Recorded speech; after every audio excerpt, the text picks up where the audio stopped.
Reminder of the introduction, we are all here for the Cal OER 2025 virtual conference, Beyond the Horizon, Challenges and Opportunities in Scaling Open Education. And I am Shelley Winans. I'm one of the organizing committee members, and you can see that we have representation all across the wonderful California education systems, from the California community colleges to the Cal State universities to the UC system. And I want to make a special thank you to our sponsors who have made this conference possible. Open Educational Resources Initiative from the Academic Senate for California Community Colleges, the California State University Affordable Learning Solutions, Michelson 20MM Foundation, and LibreTex. All have helped us be able to offer this conference to you. I do want to also say all of you made a difference as well. Our sponsors, plus your registration fees, have allowed us to be able to offer live captioning in every session. So you will see that with our partnership with AI Media, all sessions have a live captionist available, and you can turn on the closed captioning by toggling the captions on within the platform. Please, as you're experiencing and discussing and learning things over the next day and a half that's left, feel free to share on social media. The two different hashtags or social media terms are up there, as well as the Cal OER website. Just a reminder, in order for us to hear effectively all of our presenters, stay muted until it's open question and Q&A time. All of our sessions are being recorded and will be available on the Zoom Events platform for 6 months after. You will be notified when those are available, but we're anticipating it should be the end of next week. And our opening keynote and today's system update will be available on the Cal OER YouTube channel, and I will drop the link in the chat in a little bit. All right, so no further ado, let me welcome our wonderful 3 panelists today to share California higher education updates. We are joined by Sarah Hare from representing the UC system from Santa Cruz, Leslie Kennedy representing our Cal State University system, and James Todd representing the California community colleges. And I will let them each reintroduce themselves as we get started with updates. So let me stop my share and turn things over to Sarah, who's going to bring up what she would like to share and get us started with updates. So thank you, Sarah. Yeah. Okay, can you see my slides but not my notes? Is it good? Okay, great. Yes. Yes. Hi, everybody. I am Sarah Hare. I'm the Open Educational Resources Librarian at UC Santa Cruz, and I'm also the chair of the OER Common Knowledge Group, or CKG. I was previously co-chair with Danny, who was coming from UC San Diego. She gave the update last year. You're going to see a lot of kind of similarities from Danny's update from 2024. So a lot of our work isn't quite system-wide, right? So we're doing updates within the CKG. We have CalBERC chapters, continuing to be active on UC campuses, promoting OER usage and creation from the student side. There's also been some conversations within the CKG about how can a subset of us at the UCs kind of work together on more shared projects and explore that. But most of the work continues to happen on a campus by campus level. And so I'm going to give you a range of updates from different campuses. Not every campus is going to be represented here. These are just folks that felt like they had something to share. Probably pretty obvious, but the budget constraints that we're currently experiencing across the UC system and within libraries, I think has really impacted the kind of speed at which we've been able to do work and the scale at which we've been able to do work. So these are smaller examples. I'm really excited to see the scale from CSU and CCC presenters, but hopefully they give you some idea of the variety of work we're doing within the system. Okay, so I'm going to start with UC Davis. Last year, we gave a little bit of an update about their Aggie Open Instructor Awards. So they have funded 18 of those OER projects since the inception of this Fellows Program, which happened in 2023. As a reminder, the Fellows Program offers funding and support to help instructors adopt or adapt OER. in order to reduce costs of course materials. In this last academic year 24-25, the library entered into a MOU, or a Memorandum of Understanding, with the campus bookstore to provide funding for Aggie Open Instructor Awards. And that money is kind of sourced from the Equitable Access Program. So as a result, the UC Davis Library was able to kind of extend their Aggie Open Fellowship pilot program and enroll this third cohort, which included 5 faculty members from UC Davis. With this third cohort, the Aggie Open will transition from its current kind of pilot model to a more sustainable model in partnership with the campus bookstore. In addition to the MOU, they're also using data derived from the 3-year pilot program that happened before. The Aggie Open team is going to kind of develop an open educational online professional development course for UC Davis instructors to kind of provide guidance and expertise on how to adopt OER and consult with the library. So faculty who complete this course will be eligible to receive an instructor award for adopting open course materials upon registering their open course materials with the campus bookstore. So more of a kind of asynchronous model, I guess you would say.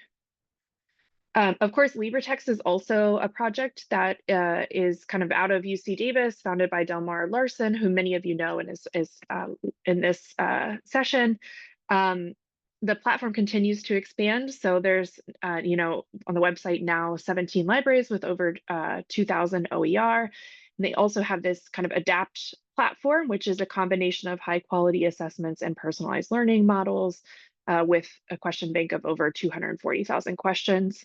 I'll just say briefly, because I know lots of people probably know and use LibreText in this group, but they have weekly office hours via Zoom. I'm going to throw that in the chat. And I went to one recently, and it was super useful and helpful. So there's that information if you're interested in LibreText. Okay, so Santa Cruz. So this is the project that I've been working on. So yes, this year we piloted open and equitable course material community of practice. If you are still around on Friday afternoon, I have a session, so please come to it. I'll be talking a little bit about that community of practice and what we are trying to do there. But essentially, we had 3 faculty. This is our first formal OER program. So we had 3 faculty either adopt a free homework system, OER, or implement open pedagogy in some way. And we're really using this as like data to continue to iterate and think about faculty needs and continue to develop our outreach. So that's our update. From Merced, you might remember from last year that they restarted their mini grants, which are either $1,000 or $1,500. They restarted those in fall 2022. So this is for faculty who are using OER or library resources to eliminate or reduce course material costs. And this was due to successful application for the Scholar Transformational Impact Fund. So from spring 2023 to spring 2025, they awarded 14 mini grants to faculty, and many faculty were also actively creating and sharing materials for their students. Lots of subject areas covered here, including anthropology, economics, engineering, math, psychology, public health, and Spanish. And they're estimating their cost savings to be around 70,000. This spring, they also gave a presentation for faculty attending the Campus Course Design Institute, hosted by the Center for Engaged Teaching and Learning, or CETL, and it highlighted like several responses from students enrolled in zero cost or low cost courses, some of the data they collected from that first initiative. Future efforts to encourage OER adoption or adaptation will pivot as funding has expired for their mini grants. So librarian liaisons are going to continue to support faculty in identifying OER for classroom use, but they're not going to have that mini grant program for now moving forward.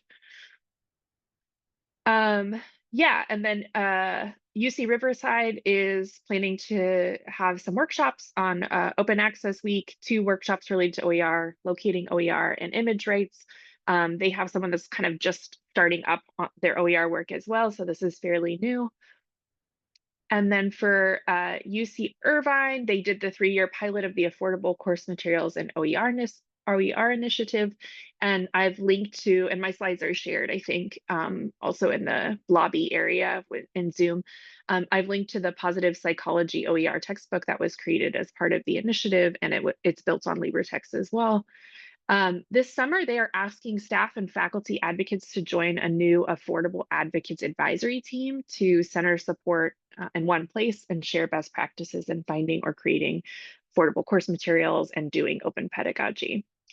So that's my update. This is my email. If you have any questions, I'll also drop it in the chat. But it's a very kind of basic update. We're still kind of getting things started, and the budget situation, I think, across the UC has stymied some of our efforts. But yeah, let me know if you have any questions. Thank you. Thank you so much, Sarah, for all the updates of all the things that are going on across the different UC campuses. I'm going to turn things over now to Leslie Kennedy to share an update from the Cal State University system. Hello, everyone.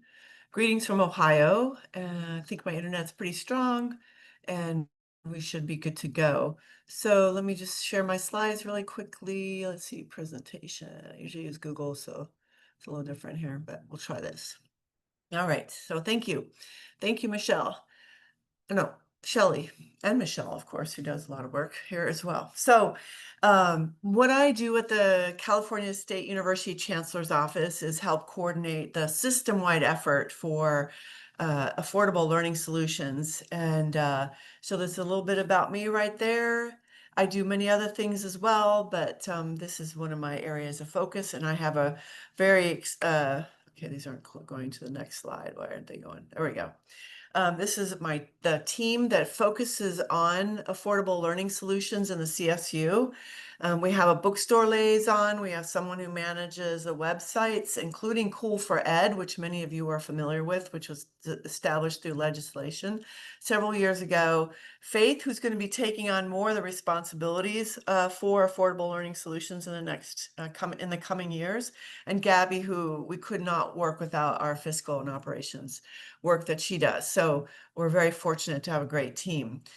So we've had various iterations of affordable learning since 1997, where there were groups of folks looking at course materials affordability and different strategies.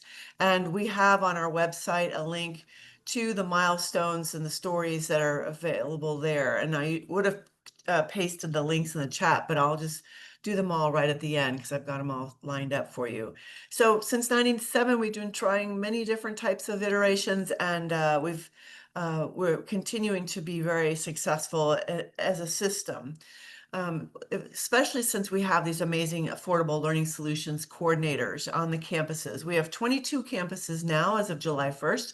We used to have 23 as of before then in 2024 and for a while there, but we've just recently merged Cal Maritime with Cal Poly San Luis Obispo. So now we have 22 universities or campuses, but the coordinators on all of these campuses are amazing, and they are what makes this program work. And I'll explain a little bit about the funding that's provided for that in a minute, but I just want to acknowledge the many coordinators, and there's a list of them on our site based on this link here as well, which I'll share with you later. And we couldn't be doing this without them. They're volunteers. Some of them are librarians. We've got academic technologists. We have instructional designers, some bookstore folks, and vice presidents of technology. All kinds of different folks on the campuses have stepped up to provide the program on their campuses. So here's a quick summary of what we've done in the 2025 year. So we have our funding activities that we've been doing for quite a while. We use lottery funding in the CSU. We're granted a pretty good chunk of money to then distribute to the campuses. We also have ongoing project management. You saw those folks in the pictures a minute ago. We do monthly webinar check-ins and also presentations to provide as many resources and as much inspiration as possible for our coordinators, and also to help them actually share some of their ideas or questions with all the rest of everyone in the community. We also have an annual bookstore meeting, and then we do an annual convening or a conference every February where we bring everybody together and we do a lot of sharing and sharing of resources, successes, challenges, bring in some keynotes. So I'll tell you a little bit about that as well.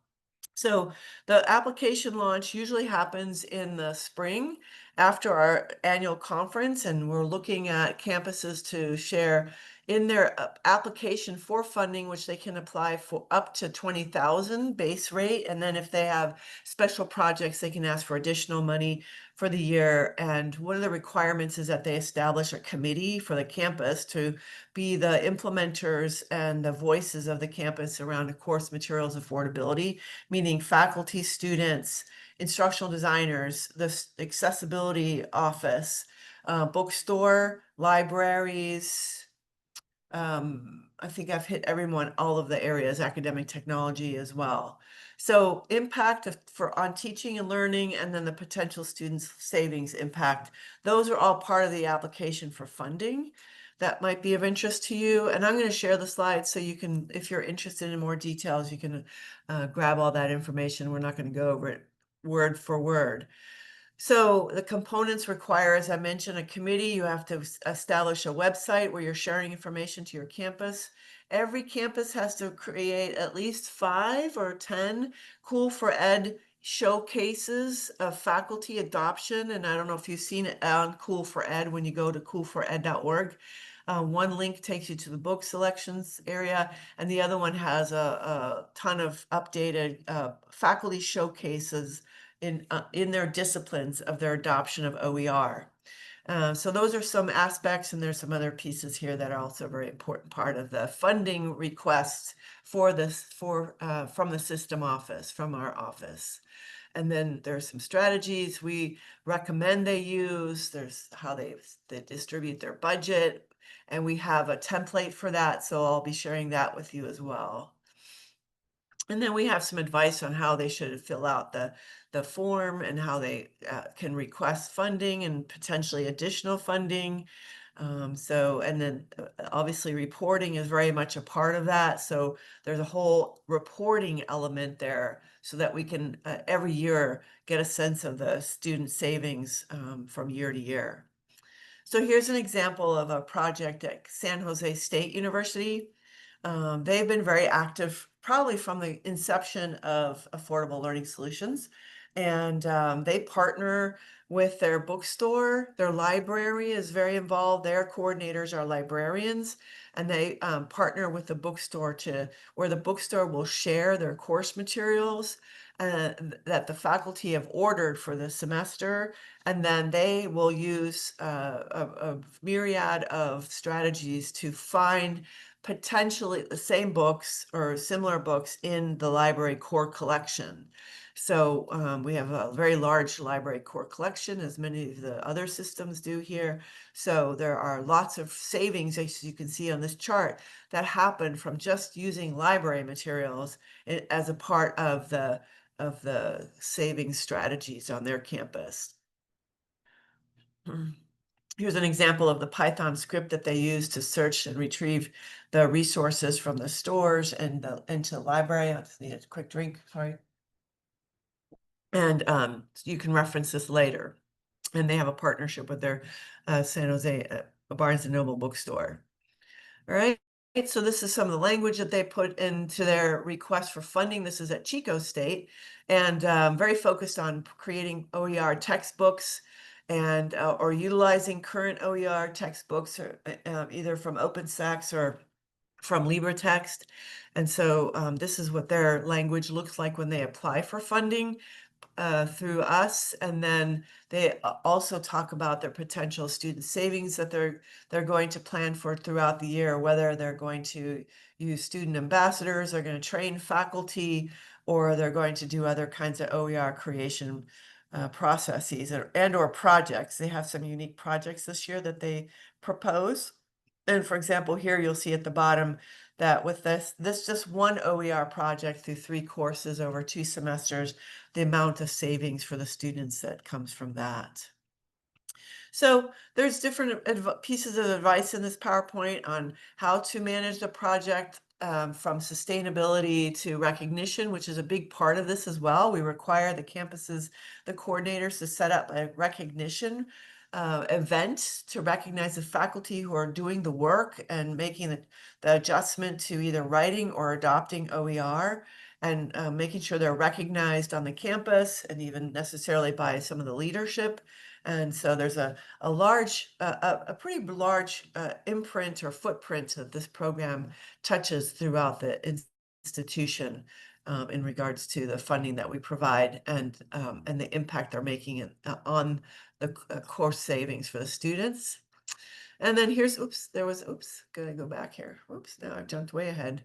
I'm way ahead now. Really quickly, let's see. Press books. Chico's been very active in creating books with press books. In fact, Beth Shook, who might be on this call today, I saw you yesterday. Beth has also partnered with some community colleges on some of these textbooks, and so that they exist in Cool for Ed and could possibly be part of the ZTC process that's happening in the community colleges. All right. Another very active aspect that we provide, and I mentioned earlier, is our annual conference or convening. This year we focused on tools and strategies and success stories around affordability.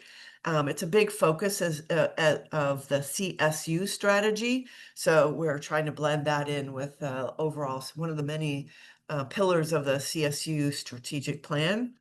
And so, as you can see, the conference was really focusing on different types of emerging technologies that are available that are impacting OER and the lowering of students' textbook costs. And then also we tried to strengthen our community by bringing our affordable learning solutions coordinators together for 2 days to, again, share resources. They present, they talk about their challenges, they ask questions, and it usually is a very positive experience. We like to do them face to face, but this last year we were asked, given the restraints that we all see with our budgets in our universities, that we had to facilitate it virtually, and it still provided a strong impact for our folks. We also bring in a keynote speaker. These people, Posey Agard, if you haven't already heard her, she's got a great presentation on their experience, and Art Brownlow at the University of Texas at San Antonio. So they came in and spoke at our event as well, and I highly recommend them if you get a chance to have them speak in your programs as well. Then we also at the conference included a ZTC update, and Michelle Pilati, our Michelle, who's here, was our speaker there and informed us as to how things were moving and growing in the ZTC, the Zero Textbook Cost Initiative in the community colleges. Because we feel very strongly connected around that, because many of those zero textbook cost materials that are being created or what's the word I wanted to use? Another word, but I can't think of it right now. But that are going to be made available for certain disciplines. We all teach those GE level classes, so fundamentally, so we're excited to be able to take advantage of some of those resources as they become available. And plus, we are partnering with Michelle and James Grossbeck. We call him James GG, and Chad Funk on updating coolfored.org to be more user-friendly for the ZTC program and uploading materials, etc., because the legislation requires it. So it's been a good partnership, and we very much enjoy that. We also work hard to include the students' voices. I didn't include any pictures of the students that we had speak, but I did include our questions that we asked them on the panel, and that might be of interest to you. It was a very dynamic panel, and our students are very creative. And as you know, it's lovely to hear from the students at any point in time. So if you are interested, you can take some of these questions and use them for your own purposes. All right. We also included interactive workshops. We broke our conference into 2 tracks on the second day, with one track for the returning coordinators and then the new coordinators. And you can see the different focus here. One of them is on data-driven decision-making, measuring the impact, and the other one is just the basics. 101 is how to get started. We have a great Google Drive with all of these resources, and I'll share that link with you in a few minutes, and that's part of the onboarding for those new coordinators. And as with any program in our system, there's a turnover on a regular basis. At the end of the conference, we provide a certificate and a badge. and then that's a small reward for the work that they do for the conference. And then the year kicks off in February. The coordinators go back to their campuses and they write their RFP, their request for funding for the next year, and then they're due usually about a month later, and then we distribute the funds about a month or so later, and then their programs are off and running in many different capacities. If you go to our website, we have a link to all the campus showcases, and you'll see what you can get a sense of what they're doing in regards to their culture and their climate on their campuses as well. So, of course, we pay attention to the student savings and other types of data, such as faculty participation and the types of materials that are being used. So that's all information that's being tracked by the coordinators and being shared back to us in biannual reports. And then there is some more information that's on those that are recommended on those pages, and what they should do in their templates or their presentation or the reports that they provide to us, like I said, biannually, usually around the middle of the year, and then June, July timeframe, which is kind of considered the end of the academic year. All right, so let's see. Some just foundations. I'm going to just go through these slides quickly because, again, these are here for those who might be interested in seeing what has worked for the CSU Affordable Learning Solutions Initiative and some of the core activities and components for success. And so then just more information on all of that. And these look like they're duplicates unless I didn't show them already, but we also focus on and are interested in stakeholder engagement. So our faculty, for the most part, are our stakeholders, and where are they and how do we communicate to them? Also, the student leadership is very important, and we highly encourage the bookstore. That's right. That's the other member that should be on the campus community team for funding proposal is a representative from the stores, because we've worked really hard to establish a good relationship with our stores. So we have 22 of those now, and we have a subset of that group that meets once a year. And this is an example of who've met in the last year as the advisory team, a smaller group that comes together to talk about what are the issues that the stores are dealing with right now in regards to affordability and student access to materials. And then they help us build the agenda for the main bookstore meeting that usually happens in the March-April timeframe. And we bring in legislative updates. We talk about the low-cost programs and the savings and the successes that many of the campuses have experienced. We have in the system 3 types of bookstores. We have 2 corporate and independent stores. So Follett is one of the corporates, Barnes and Noble is another corporate, and then about 3 to 4 of our campuses have independent stores, meaning they're not still connected to any corporation. But they're running their own corporation around course materials and all the other regalia and activities that they provide and support they provide for the campus. So these are some topics that we focus on. Highly stress the partnerships with the libraries. They've all been on board with that. They have been very helpful in providing this faculty course material selections to the libraries, usually to assist them in finding potential titles in the library collections. They also provide other resources in the way of funding for affordable learning solutions. Some of them do that. Not all of them do that, but there have been some that are doing that as well.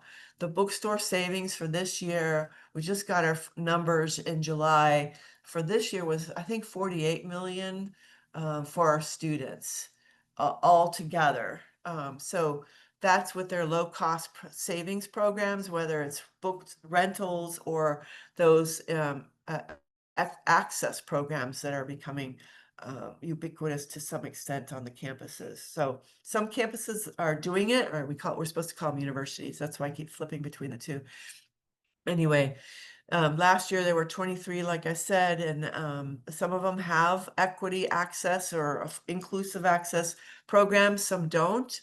And so there's a myriad of activities happening around providing low-cost course materials, programs, and savings. So that's a quick synopsis of what we are doing in the Affordable Learning Solutions at the Chancellor's Office at the CSU. Again, it's run out of the CSU Chancellor's Office, but we have amazing people, as I mentioned earlier, the coordinators who are really doing the hard work on their campuses on a regular basis. And we believe to ourselves as the support team for all of that, in addition to providing the funding as well.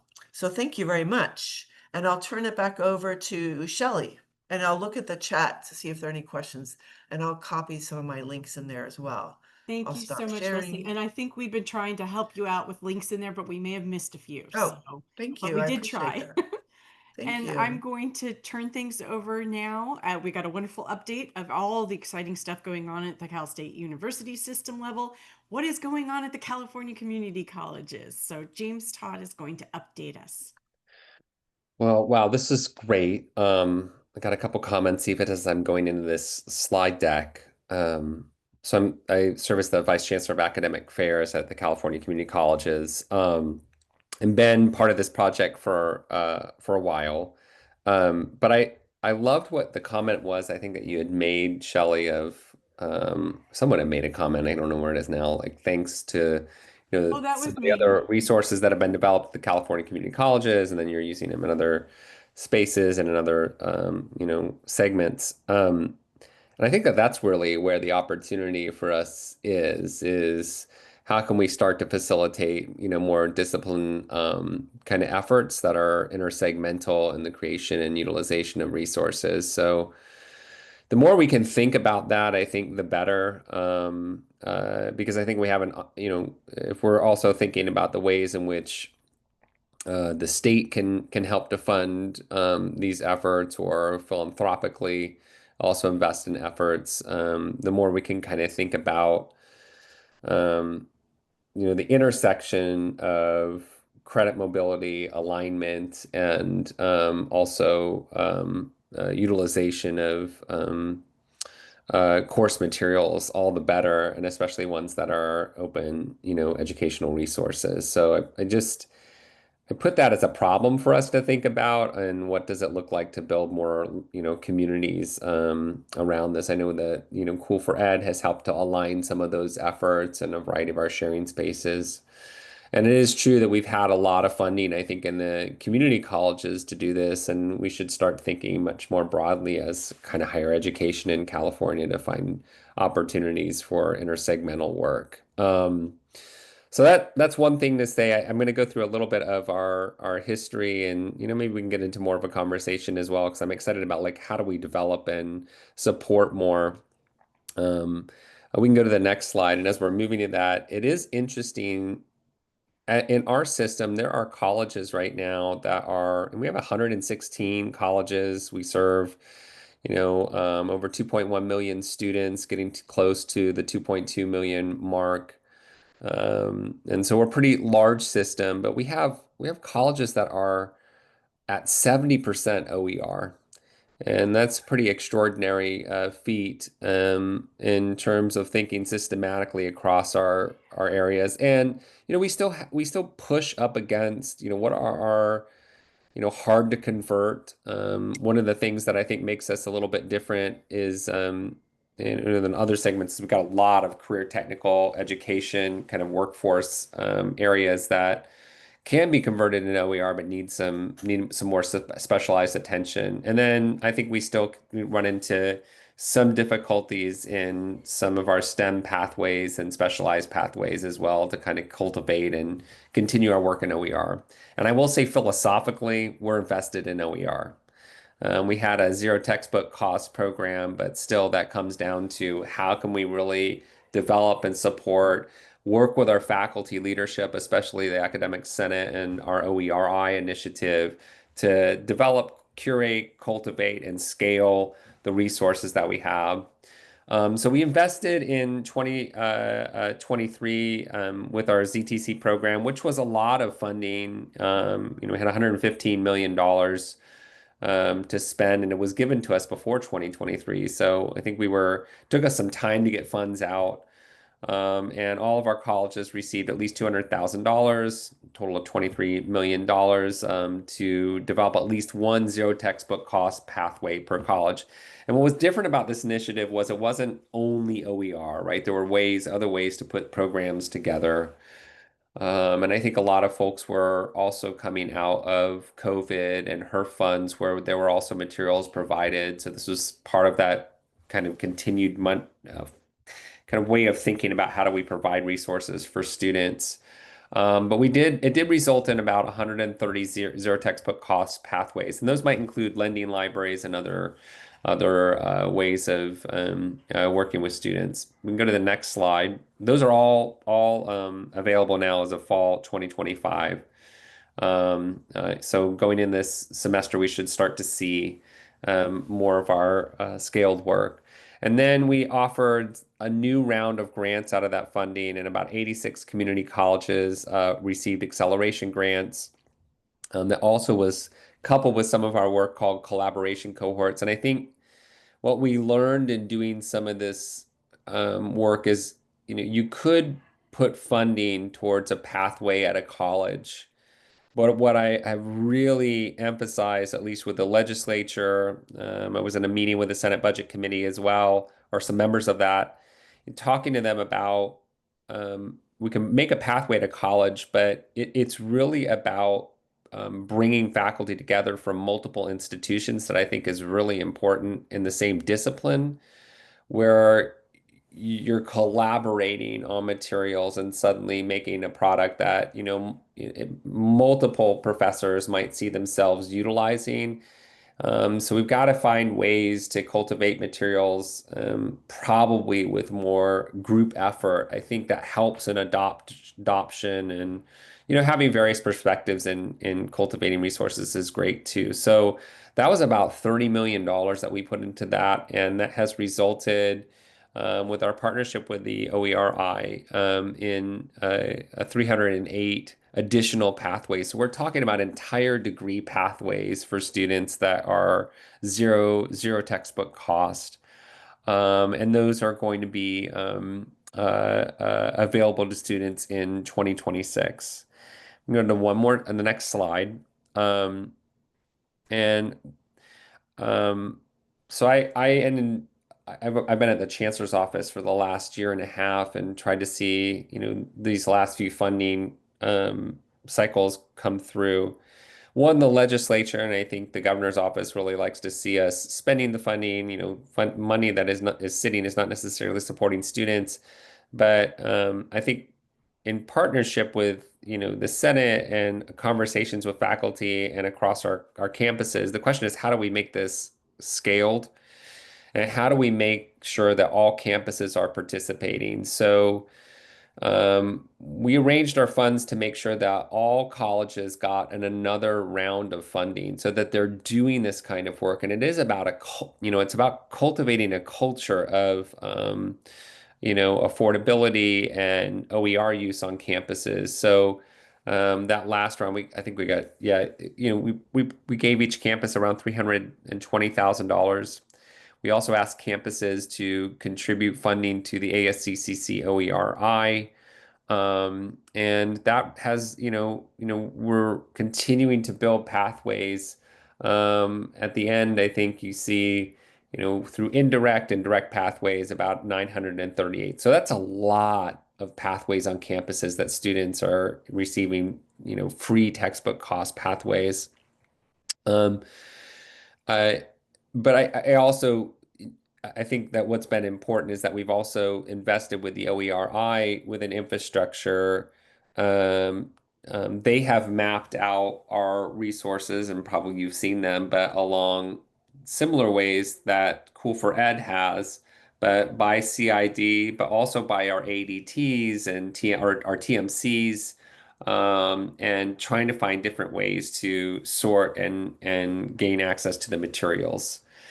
So the last piece of this, and I think this is also why I was in this meeting, with the Senate Budget Committee, kind of reviewing where and how we were with some of the funding. We can go to the next slide. And so tomorrow, fingers crossed, we're going to release an RFP for a system-wide OER platform. At least that's what's scheduled right now. There could be a glitch in some of our remediation, but that's scheduled tomorrow on the Chancellor's Office site, and we'll find a way to broadcast that. We're going to do it through some listservs, and maybe there's a way, Shelley and Sarah, we can broadcast that announcement here as well. We just want to get as many people in front of it with the idea that we have a dynamic platform to share this. We're still doing Cool for Ed, still working with ASCCC OERI, but I think, those of you that have used a variety of platforms for this, it's important that we have some kind of place to do curation, maintenance, adoption, adapting, something that's comprehensive that will really help this scale. And we've got all these resources that have been developed, and the question is, how do we really make sure that there's access to utilize them?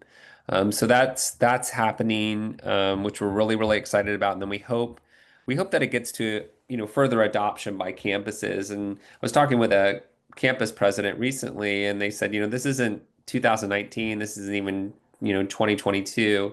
We now can look at resources that are available, and we're not hunting for them anymore in our, associate degrees for transfer, for example, and that's mapped out. And we should be able to make more of a push around how affordability and access as our North Star can be, done through OER. And then also finding ways to supplement through the ways in which we're doing both kind of assignments and grading and all these other technological pieces that will help with what publishers often are providing as well as incentives for faculty to use their materials. So I'm excited about that. I've been mentioning the ASCC OERI, as you know.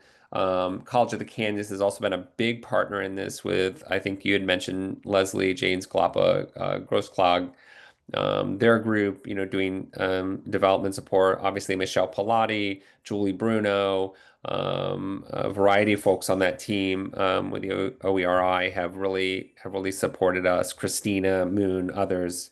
I'm sorry, I'm leaving some folks out, but also we're finally in this last bullet point. Given the fact that we have these materials provided, we're doing a leadership seminar and kind of cultivation with communities of CEOs and executive leaders to help push these efforts on their campuses. And it's not telling, faculty you must use these. It's about what kind of incentive structures or ways can they think about the impact on students and organizing their campus resources and ways to invest in pathways for students. And so Ed Bush at Cosumnes River College has been a real leader in this space, and they're going to be doing some of that work this year.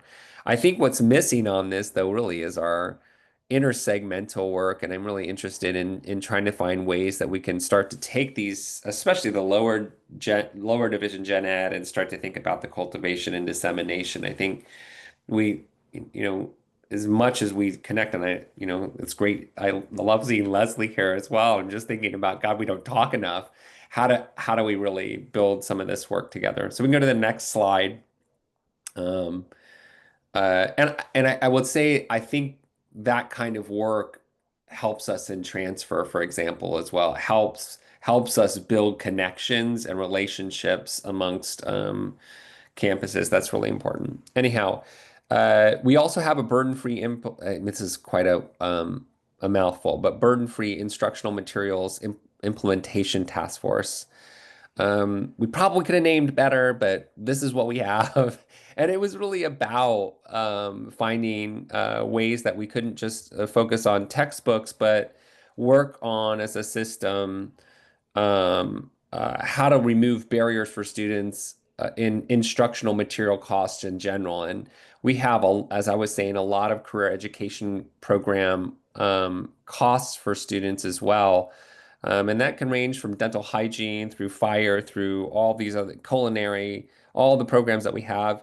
how do we bring those costs down so that they're available for students? And when we know that those are barriers for their access, especially with our kind of, we're an open door policy for our community at our, we take anyone that will come to us for training and education, and sometimes, small costs that we might not think are big barriers, they are. And so we're working on procurement, scaled procurement strategies and policies that will help bring down costs. And we also have this goal of making, OER sustainable throughout our system, as I think I've been talking about this whole presentation. And then we also have a regulation that came through. So this was a big move for us. We can go to the next slide. And we are now requiring governing boards to adopt policies in districts, whether they're single college or multi-college, that ensure student access to textbooks and supplemental materials that are needed on the first day of class.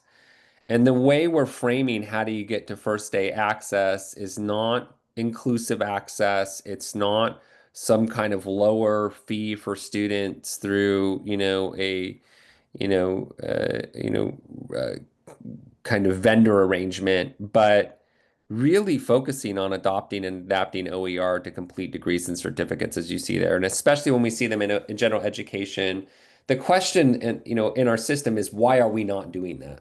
And then what else do we need to do to get there with faculty and in partnership and leadership from our OERI work? So and then working with librarians and liaisons in OER and instructional designers to make sure that those are available, and local campuses can meet the needs of local faculty to produce their programs. And it's really empowering, campuses and faculty leadership to do this. So that's we will see how this works out. It just passed through the Secretary of State and Department of Finance. So it's now in our regulations, and folks will have until January 2026 to instill policies on their campus to do this.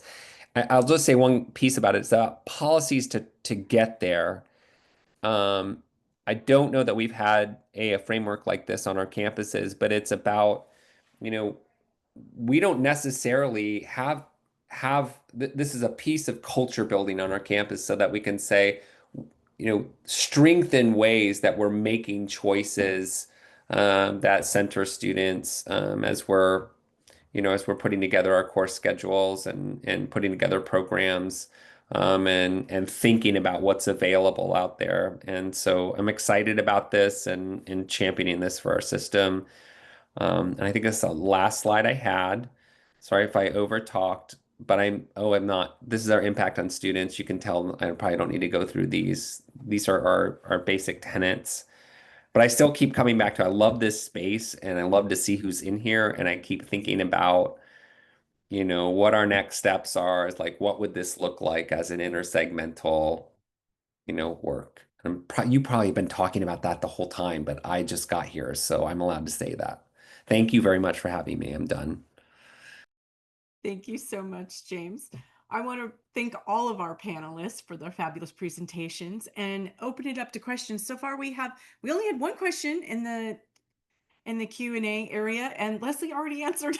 So I'll open it. Are there more questions? But I love, James, that you kind of left us with the challenge of, so I would love for people to bring forward, if any of you want to share ideas of how you'd like to see our three systems work. I mean, I think we do try to reach out and work around the OER space together, but what are ways that maybe innovative ways folks are thinking about that we could do that? And I might throw that to each of you as a panelist to just say, if you could wave your magic wand, what would you like to see us take as the next step to work together more effectively across the three systems? So I'll start since I was the first one. I mean, I do, and I'm looking at Michelle, but I think Michelle's not on. I know Michelle's here. I'm here. I have to say, like, I feel like the best work we've done has been these kind of collaboration cohorts. Like, I believe in that idea of bringing together faculty to kind of wrestle with and think about the production of resources.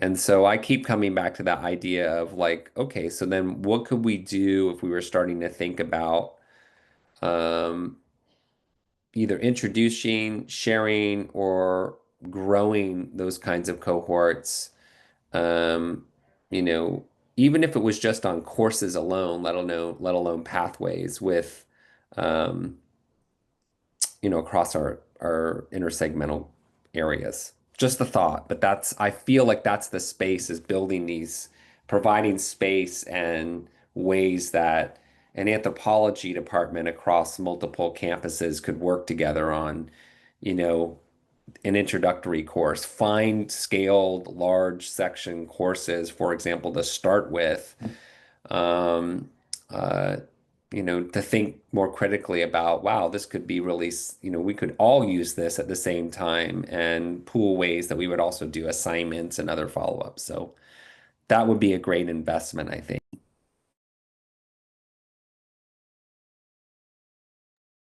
Leslie, Sarah, any thoughts?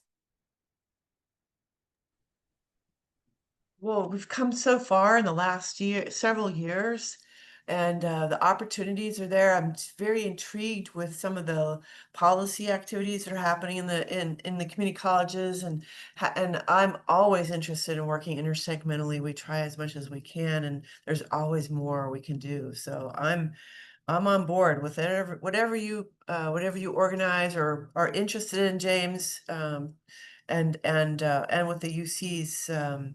Yeah, we know this, there was a Senate bill, 1052 and 1053. That's what kicked off the Cool for Ed.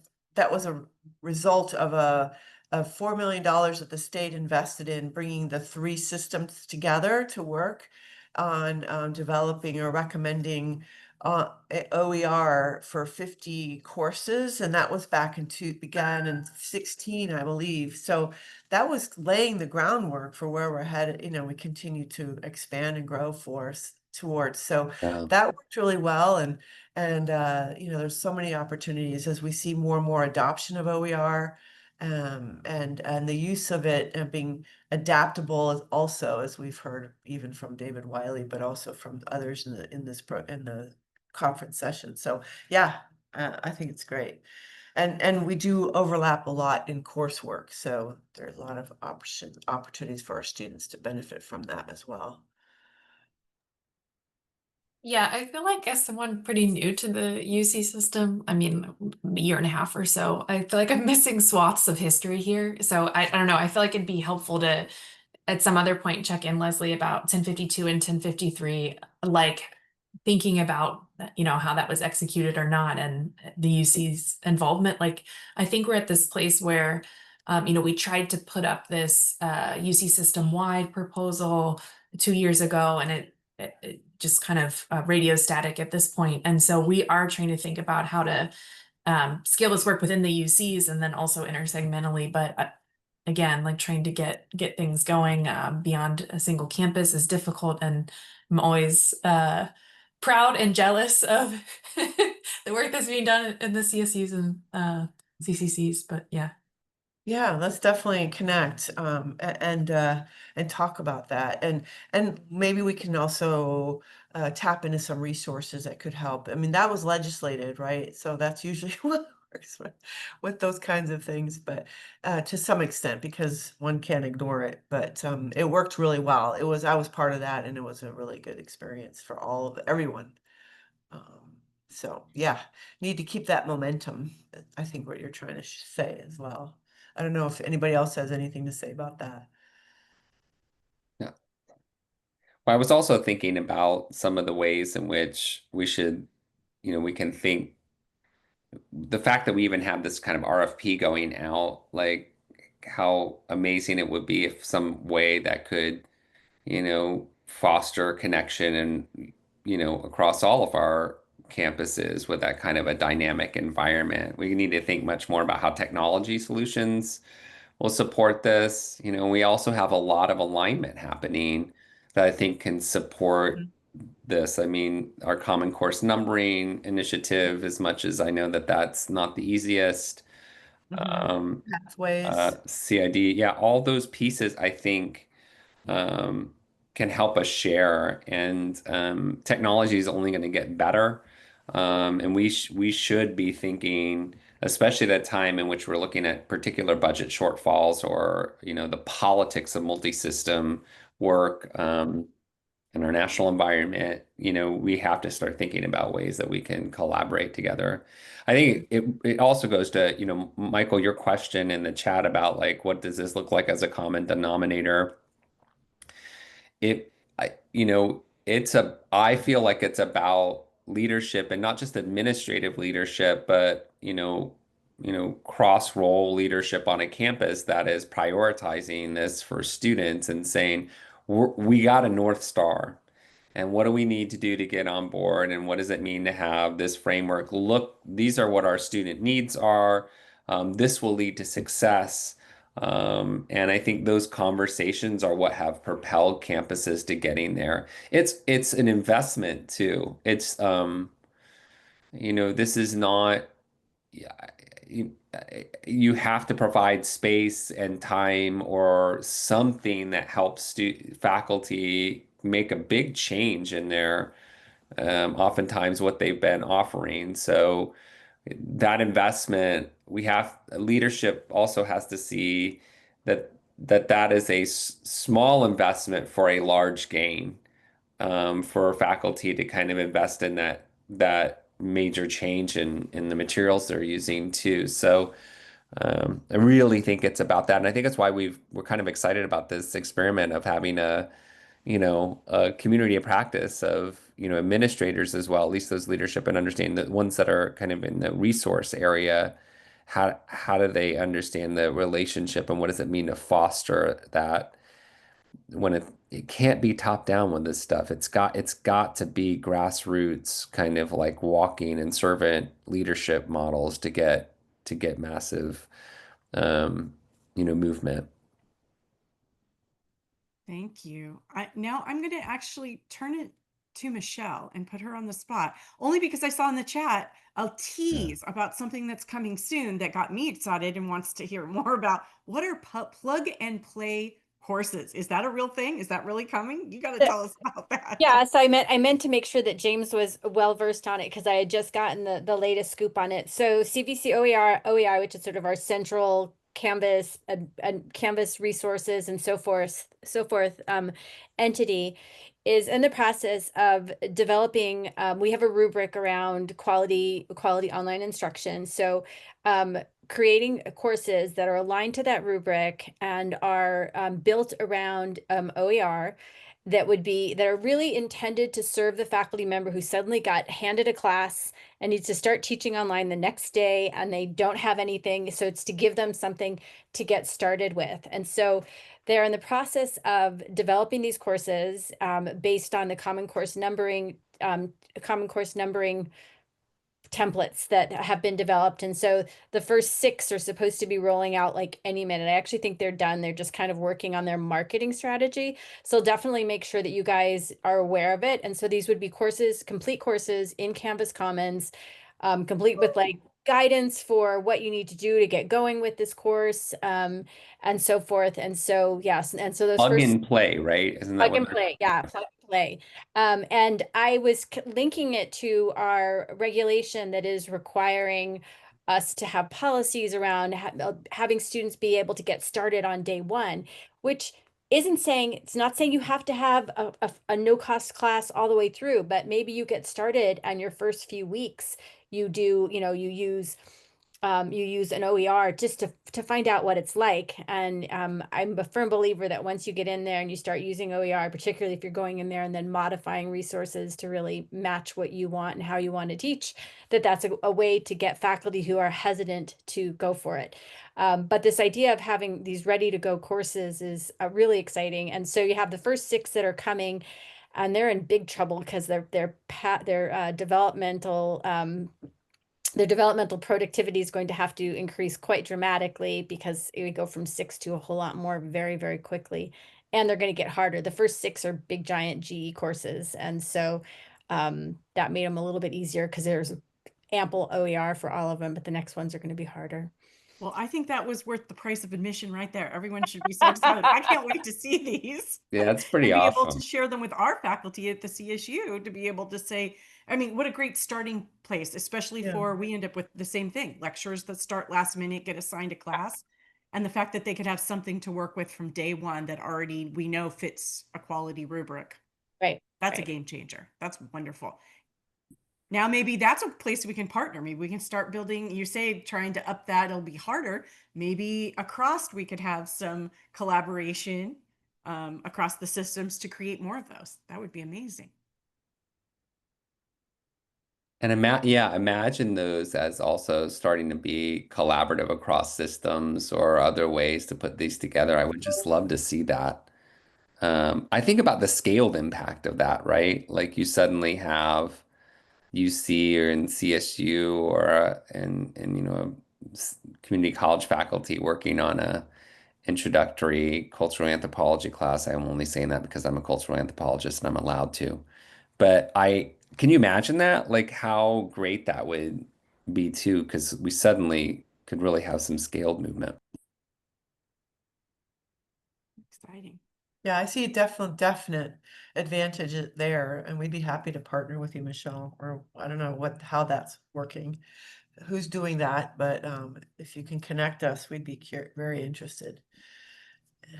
Chad Funk is in You here, said who's the our announcement's specialist. coming, but I did see in the chat, Michelle, people are curious which 6 are there? Which 6 are they? And 4 of them roll off my tongue, and then I can't remember the additional 2. I want to say one of them is probably American government, I would think. I'll find out and circle Yeah, back. I can't remember either, but you've got 4 right there. And so who's creating that? I mean, they're led through faculty that are working with our CVC, our California Virtual Campus, which is kind of our course exchange to do it. So they are beginning with faculty who already have rubric aligned courses as and then ideally ones who already are using OER, but if they're not already using OER, they can then Yeah, sure. revamp what they've done and build it around OER. Yeah. That helps with the switch, right? Like how do you get there? We've been trying to do some technology work as well. Like um, one of our projects was, we did partner with Dreamscape Learn to do a virtual biology lab series, and they had created something with ASU. But we also wanted to use OER with that, so we were providing it free of cost to campuses to use.